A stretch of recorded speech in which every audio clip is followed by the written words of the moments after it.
Hello everybody, just another preview of the point cloud engine for Unity.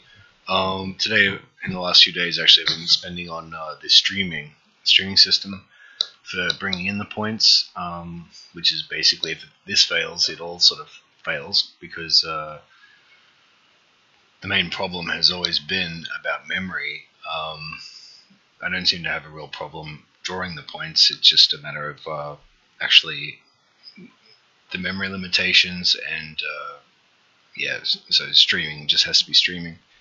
Okay, I'll just press play and tape.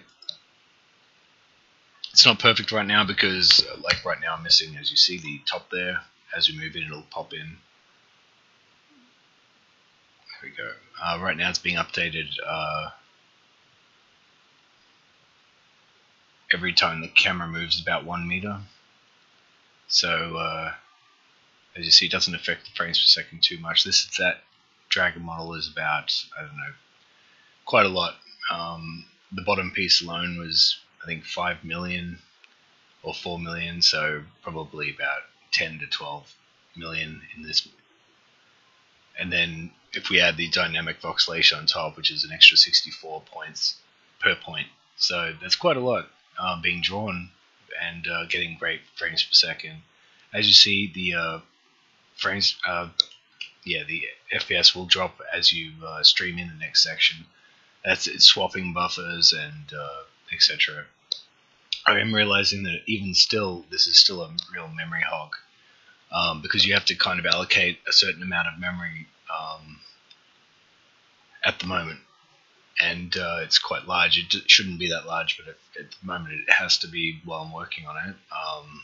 I still have to do the extra step, and yeah, anyway, it doesn't really matter. But what I may have to do for the interim while I'm working that out is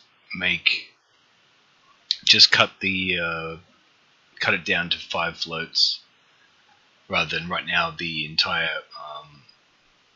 it's 10 floats per point at the moment. I'll be able to bring that down to probably 6 if I can pack the normals into a texture and reference the texture. So basically every color channel, and anyway, it doesn't really matter. We'll try and work that out, get it down to 6, but then we may have to. But with PBR, that's only 1 float because I can pack them all into one single float. But the normals, yeah.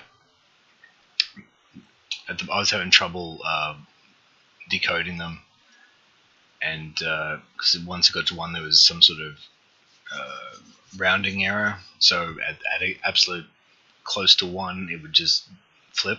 So yeah, so that wasn't going to work. So as you see, I'll just turn the lighting off for a second, and you can see that the model, it does have some holes, these models, because it's not perfect. As you see, you can see through. Still working on that voxelizer and having a lot of fun with that. But yeah, so the non-lighting, that's just the scanned-in lighting, basically belonging to the texture. But yeah, frames per second seems to be really, really good, and even at a 512 resolution, you really, I mean, once you fill in those little holes there, sorry, if I can fill in those holes, you wouldn't even know the difference between a mesh and the point cloud, really. And if I increase the speed of movement, I might make the streaming more noticeable. 20, try that.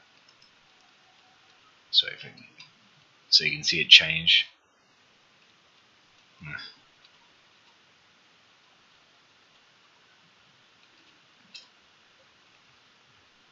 Yeah, so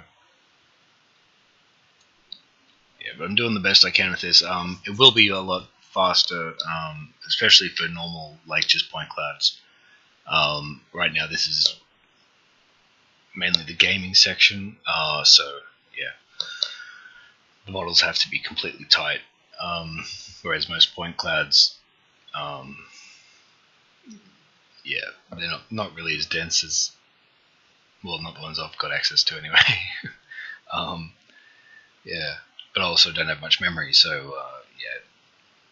Anyway, just wanted to give you a quick update. I'll be working on this over the weekend and hopefully have much more clouds to show. I'll be adding in positioning tomorrow and see how it handles that, and then yeah, try and make something bigger. Yeah, see how that goes. Either way, I want this out the door by next week. I really do. All right, take care and thanks everybody for your support.